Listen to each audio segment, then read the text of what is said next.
बहुजन समाज की हर खबर पाने के लिए सब्सक्राइब करें अम्बेडकर पीपल्स वॉइस और बेल आइकन दबाएं। और फ्रेंड्स, मैं उद्राम रवलीर आप देखना शुरू कर चुके हैं अम्बेडकर पीपल्स वॉइस। आप लोगों को याद होगा या देखते होंगे, रोज आप टीवी देखते होंगे। टीवी देखते समय एक चीज आप गौर करिएगा, जब मामला पुलवामा का आया था, पुलवामा के अंदर हमारे भारत के जवान शहीद हुए थे, तो भारत ने उसको पाकिस्तान को ठोस तौर से जिम्मेदार समझा दिया था। ठोस तौर से पाकिस्तान के आतंकवादी, पाकिस्तान के इस तरीके से पाकिस्तानी वो ये वो यानी कि ठहरा दिया था।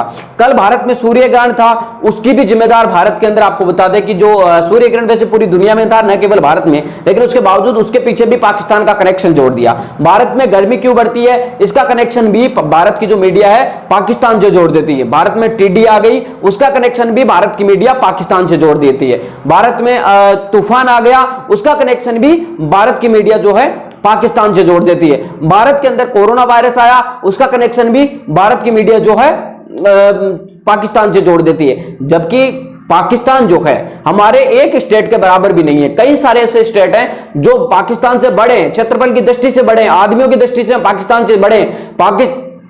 पाकिस्तान हमसे कहीं गुना छोटा देश है, पाकिस्तान हमसे कहीं गुना कमजोर देश है, पाकिस्तान हमसे कहीं गुना बेरोजगारी भूखमरी का शिकार देश है। लेकिन भारत की जो मीडिया है वो पाकिस्तान के पीछे पड़ी रहती है। आपको बता दें कि आज चीन जो है ग्लाइमन घाटी तक घुसा आया है। जिस तरीके की रिपोर्ट्स आ रही हैं, भारत के प्रधानमंत्री कह रहे हैं कि कोई नहीं घुसा है, तो 20 जवान यहां पर शहीद हो गए।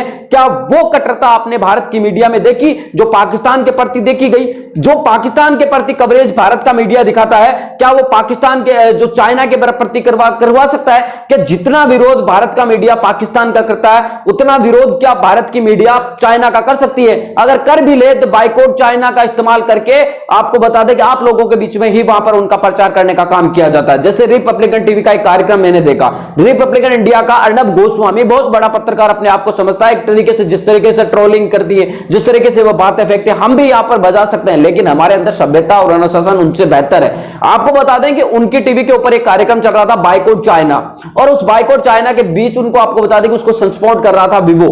भारत में बीसीसीआई का जो आपका आईपीएल चलता है उसको सपोर्ट कर रहा है विवो। यानी भारत के आज अधिकांश जो कंपनियां हैं वो विवो की है, और विवो नहीं बल्कि चाइना की कंपनियां हैं जितनी भी है। तो इन तमाम चीजों के बीच जितने भारत की जो मीडिया है वो चाइना का विरोध क्यों नहीं कर पाता? आप लोग समझते हैं, भारत की मीडिया को चाइना करोड़ों रुपए विज्ञापन के देते हैं, पाकिस्तान वो रुपया नहीं देता। पाकिस्तान ठेंगा दिखाता है, पाकिस्तान के पास पैसा नहीं है विज्ञापन करने के लिए, प्रचार करने के लिए, वो भारत में कोई प्रोडक्ट नहीं बेचता। लेकिन चाइना जो है वो उसकी आधी इंडस्ट्री नहीं बल्कि पूरी की पूरी भारतीय इंडस्ट्री के अंदर चाइना का बहुत बड़ा एक भाग है, और वो चाइना का जो एक्सपोर्ट है वो भारत की मीडिया को चवन्नी देता है। आप जब भी कोई कार्यक्रम चलता है और उस कार्यक्रम को देखिए कि वो पावर्ड बाय, सपोर्ट बाय या एडवर्टाइज किसकी उस पर चल रही है, किस कंपनी की चल रही है और वो कंपनी कहां की है, तो आप इस चीज को अच्छी तरीके से समझने की कोशिश कर पाएंगे।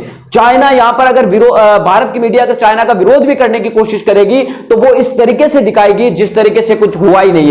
वो इस तरीके से पेश करने की कोशिश करेगी जिस तरीके से कुछ हुआ ही नहीं है। और अगर वहां पर आपको बता दें कि अगर चाइना का कोई कार्यक्रम भी दिखाएगा तो उसमें भी चाइना का ही बहुत अच्छी तरीके से प्रचार किया जाएगा। तो यानी कि भारत की जो मीडिया है, जो गोदी मीडिया है, वो चाइना से डरती है, चाइना का उतना विरोध नहीं कर सकती जितना पाकिस्तान का है। हम आपसे एक बात बताएं, मैं आपसे एक छोटी सी कविता और एक छोटी सी लाइन में पूछना चाहता हूं। आप मोदी जी के भक्त हैं, आप राहुल गांधी जी के भक्त हैं, आप मायावती जी के समर्थक हैं, चंद्रशेखर के होंगे या किसी भी पार्टी के होंगे या अखिलेश यादव जी के होंगे, लालू प्रसाद, लेकिन मैं आपसे एक बात पूछना चाहता हूं। अगर आप मजबूत हैं और आप अपने से कमजोर व्यक्ति को मारने की कोशिश करते हैं, उनको बार बार टॉर्चर करते हैं, उसको क्या कहते हैं? उसको अत्याचार कहते हैं, उसको दलित अत्याचार कहते हैं। दलित का मतलब होता है दबाया हुआ, यानी कि जिस तरीके से अत्याचार आपसे अपने आप से कमजोर लोग होते हैं उन पर तो अत्याचार कोई भी कर सकता है, लेकिन बात तब आती है, मजबूत तब माना जाता है जब से हमसे कोई मजबूत आदमी से हम टकराए, यानी कि हमारी जो हैसियत है उससे हैसियत से बड़े आदमी से अगर हम टकराते हैं और उससे हम जीत कर दिखाएं तब हमारी वैल्यू है वो बढ़ेगी। हम अपने से कमजोर व्यक्ति को डराएंगे, धमकाएंगे, उसको मारेंगे, पिटेंगे तो क्या हमारी औकात बढ़ेगी? क्या हमारी हैसियत बढ़ेगी? मैं आपको बता रहा हूं कि चाइना वर्सेस जो मीडिया पाकिस्तान है, चाइना और पाकिस्तान को हम लेने की कोशिश करें तो चाइना के आगे पाकिस्तान कहीं भी नहीं टिकता, और टिकता पाकिस्तान जो है वो भारत के आगे भी नहीं है। लेकिन भारत की मीडिया कंपेयर करने की कोशिश करती है, और इस 6 साल और 7 साल के अंदर भारत की मीडिया ने यह दिखाने की कोशिश की है कि हम सिर्फ पाकिस्तान से लड़ने के काबिल है, हम पाकिस्तान पाकिस्तान से अपनी बार बार तुलना क्यों कर रहे हैं? जो पाकिस्तान हमसे काफी ज्यादा छोटा है, जो पाकिस्तान भूखमरी का हमसे ज्यादा शिकार है, जो पाकिस्तान हमसे ज्यादा बेरोजगार है, उस पाकिस्तान की हम बार बार बात क्यों करते हैं? हम अमेरिका की बात क्यों नहीं करते? जापान की हम बात क्यों नहीं करते? हम चाइना की बात क्यों नहीं करते? हम उनके साथ अपने आप को कंपेयर क्यों नहीं करते? ये बातें सोचने लायक है, लेकिन आप लोगों की समझ में आए तो अच्छी बात है, कमेंट करके बताना। ना समझ में आए तो कोई बात नहीं, मिलेंगे इस नए वीडियो और नई अपडेटों के साथ। लेकिन चैनल जरूर सब्सक्राइब कर लेना, किसी इसी प्रकार की खबरें आपको यहां मिलेगी और कहीं भी नहीं।